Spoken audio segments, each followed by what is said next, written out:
The Amitābha Sūtra, translated into Chinese by Tripitaka Master Kumarajiva, translated from Chinese into English by J.C. Cleary, and read by Angus Cargill. Thus have I heard. Once Buddha was in the land of Śrāvastī, in the garden of Jeta and Amitābha. He was accompanied by 1,250 great bhikshus, all of them great arhats, well known to the assembly.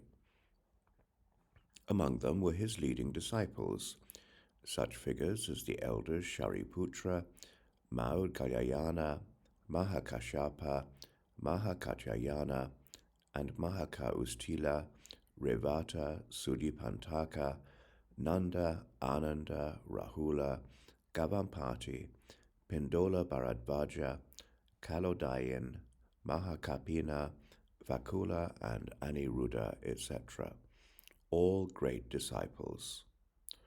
Also present were the Bodhisattvas Mahasattva, Manjushri, Prince of the Dharma, the Bodhisattva Ajita, the Invincible, and the Bodhisattva of Constant Progress, Gandhahastin, Nityojukta, and other such great enlightening beings. Also present was Shakra, the king of the gods, along with countless numbers of heavenly beings, making up a great assembly. At that time Buddha said to the elder Śāriputra, "West of here, past 100 billion Buddha lands, there exists a world called ultimate bliss. In this land there exists a Buddha called Amitābha, who is expounding the Dharma right now." Buddha says to Śāriputra, "Why is this land called ultimate bliss? It is called ultimate bliss because the sentient beings in this land are free from the myriad sufferings and only know every kind of joy.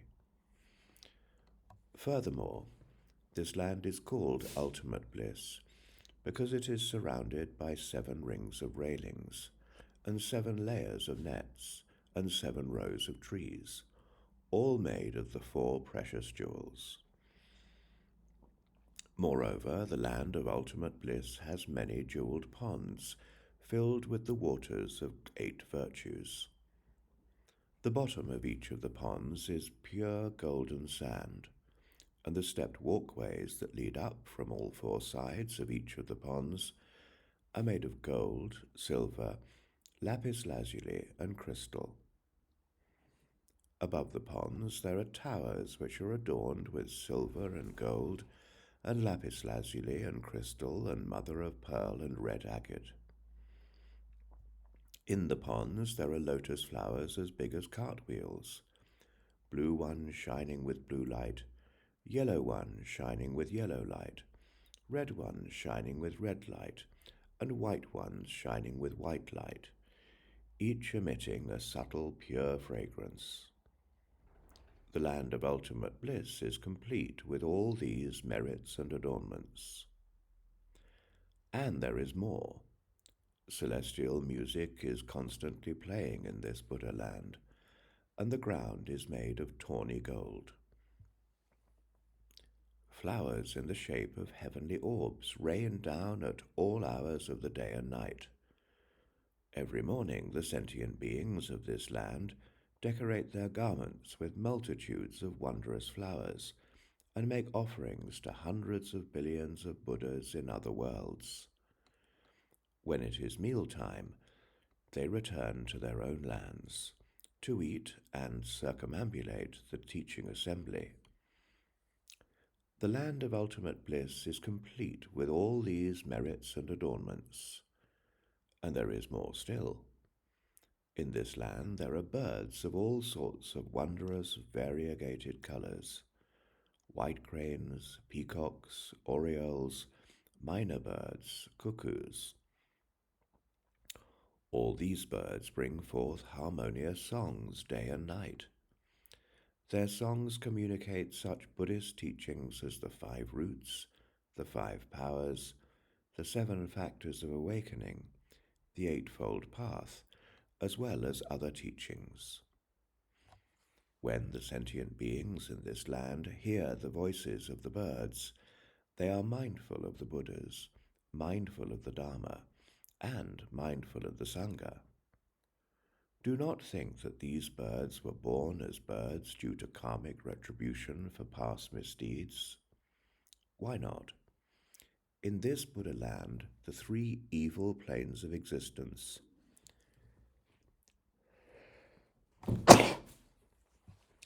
as animals, hungry ghosts, and hell beings do not exist. In this Buddha land, even the names of the evil planes of existence do not exist, much less the realities. All these birds are the creations of Amitābha Buddha, fashioned in order to broadcast the sounds of the Dharma. In this Buddha land, there is a slight breeze that stirs the rows of jewel trees and jewel nets so that they emit subtle, wondrous sounds, like hundreds and thousands of melodies playing all at once.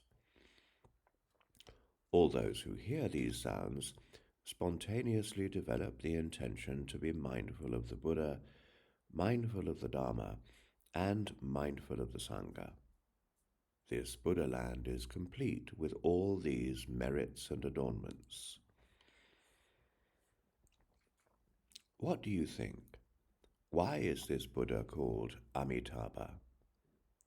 The light of this Buddha is infinite and shines on all lands throughout the universe without obstruction. Thus this Buddha is called Amitābha. Also, the lifespan of this Buddha and his people is an infinite number of immeasurable eons, and so he is called Amitābha. Amitābha Buddha attained awakening 10 eons ago. Moreover, this Buddha has innumerable disciples, all of whom are arhats, and whose numbers are incalculable. Amitābha also has a following of innumerable bodhisattvas. The land of ultimate bliss is complete with all these merits and adornments. None of the sentient beings who are born in the land of ultimate bliss ever fall back into a lower realm, i.e., they are avaivatika. Many among them have only one more lifetime to go before awakening.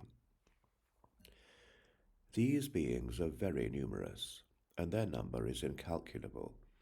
They can be spoken of as innumerable. When sentient beings hear of the land of ultimate bliss, they must take a vow to be born in this land. Why so? So that they can be together with all these beings of superior goodness. One cannot be born in this land through minor good roots, blessings, virtues, and causal connections. If there are good men or good women who hear of Amitābha Buddha and recite his name single-mindedly and without confusion, for 1 day or 2 days or 3 days or 4 days or 5 days or 6 days or 7 days, then when these people are about to die, Amitābha Buddha and all the sages who are with him will appear before them.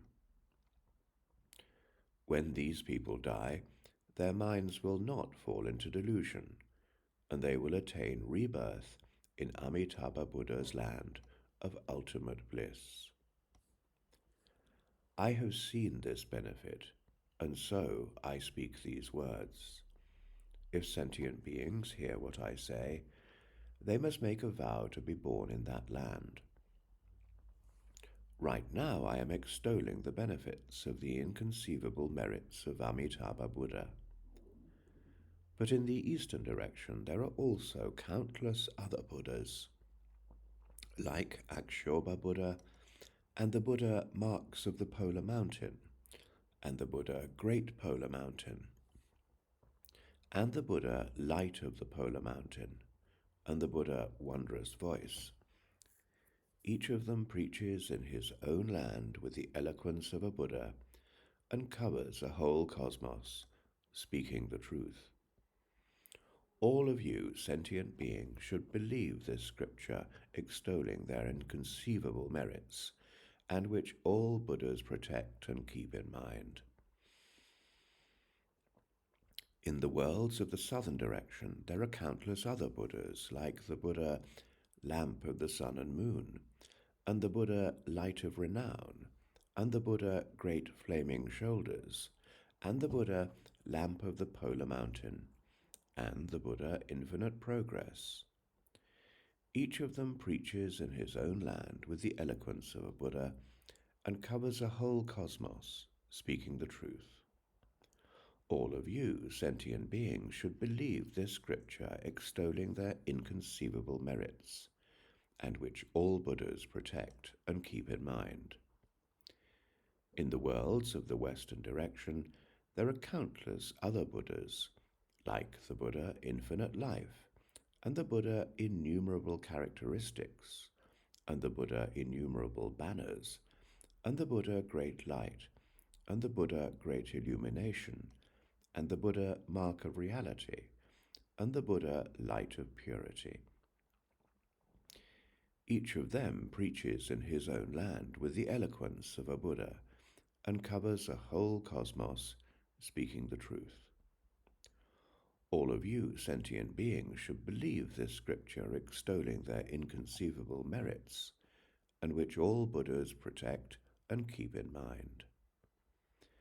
In the worlds of the northern direction, there are countless other Buddhas, like the Buddha Flaming Shoulders, and the Buddha Supreme Voice, and the Buddha Unstoppable, and the Buddha Born of the Sun, and the Buddha Netted Light. Each of them preaches in his own land with the eloquence of a Buddha and covers a whole cosmos, speaking the truth. All of you sentient beings should believe this scripture extolling their inconceivable merits, and which all Buddhas protect and keep in mind. In the worlds of the nadir, there are countless other Buddhas, like the Buddha Lion, and the Buddha Repute, and the Buddha Light, and the Buddha Dharma Banner, and the Buddha Upholding the Dharma. Each of them preaches in his own land with the eloquence of a Buddha and covers a whole cosmos, speaking the truth. All of you sentient beings should believe this scripture extolling their inconceivable merits, and which all Buddhas protect and keep in mind.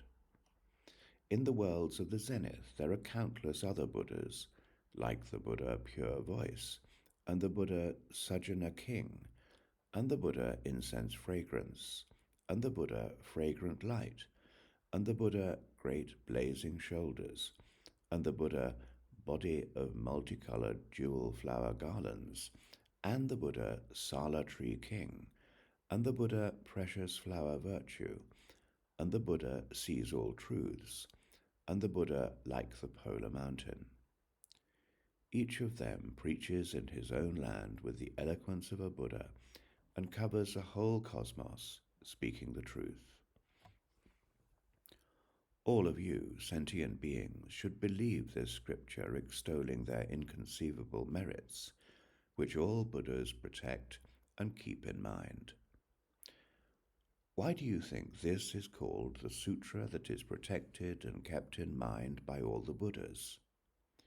If there are good men and good women who hear this scripture, accept it and uphold it, and they hear the names of all these Buddhas, all these good men and good women will be protected and kept in mind by all these Buddhas, and all of them will reach the level where they do not turn back from complete, unexcelled, correct awakening. Therefore, all of you should faithfully accept what I say and what all the Buddhas have said.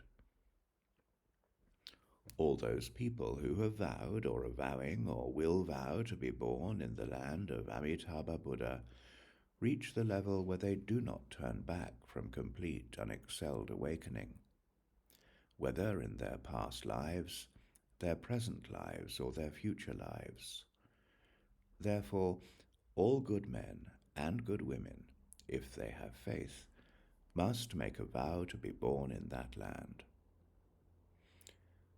Just as I am now extolling the inconceivable merits of all the Buddhas, all those Buddhas are likewise extolling my inconceivable merits, with these words: Shakyamuni Buddha is able to carry out a most difficult and rare task.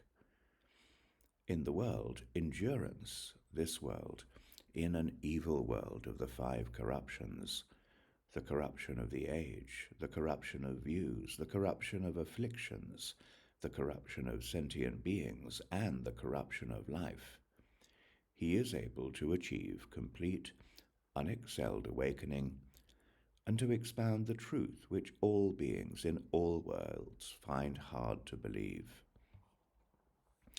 Know then that in the midst of this evil world of the 5 corruptions, I am able to carry out this difficult task, attain complete unexcelled awakening, and expound the truth which is so hard to believe for beings in all worlds. This is indeed most difficult. When Buddha had finished preaching this scripture, Śāriputra and all the monks and all the other gods and humans and asuras and the rest who had been listening, having heard what the Buddha said, rejoiced and faithfully accepted it. They all bowed in homage and departed.